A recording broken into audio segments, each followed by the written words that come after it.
কখনো কি এমন হয়েছে যে আপনার সন্তান কিছু একটা শেখার চেষ্টা করেও সেটা শিখতে তারা ব্যর্থ হয়েছে?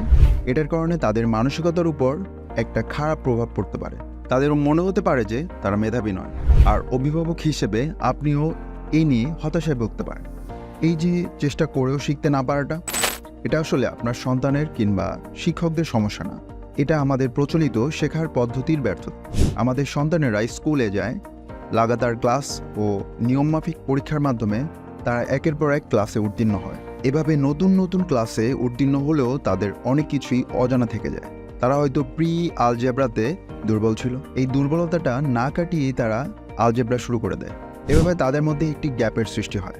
যখন তারা ক্যালকুলাস পর্যন্ত পৌঁছায় ততক্ষণে তাদের মধ্যে আরও অনেক গ্যাপ তৈরি হয়ে যায়। এভাবে যথেষ্ট পরিমাণে গ্যাপ তৈরি হবার কারণে তাদের অবশেষে দেয়ালে পিঠ থেকে যায় এবং আপনি অভিভাবক হিসেবে তাদের কাছে শুনতে পান, ক্যালকুলাস আমার মাথায় ঢোকে না। যদি একটি এমন শিক্ষা পদ্ধতি থাকতো যেখানে আপনার সন্তানেরা তাদের একাডেমিক গ্যাপগুলো কাটিয়ে উঠে সঠিক লক্ষ্যে শ্রেষ্ঠত্ব অর্জন করতে পারত, এমন একটি শিক্ষা পদ্ধতির নাম হলো মাস্টারি বেসড লার্নিং অথবা মাস্টারি লার্নিং। আমাদের প্রচলিত শিক্ষা পদ্ধতিতে যেখানে সকল শিক্ষার্থীদের একসাথে গ্রেডের পর গ্রেডে নিয়ে যাওয়া হয়, সেখানে মাস্টারি লার্নিংয়ে শিক্ষার্থীরা নিজেদের গতি অনুযায়ী শিখে। তারা তাদের পড়াশোনার অ্যাক্টিভিটিগুলো তাদের লেভেল অনুযায়ী শেষ করে। তারা যদি প্রথমবার 50% পায় তাতে কোনো ক্ষতি নেই।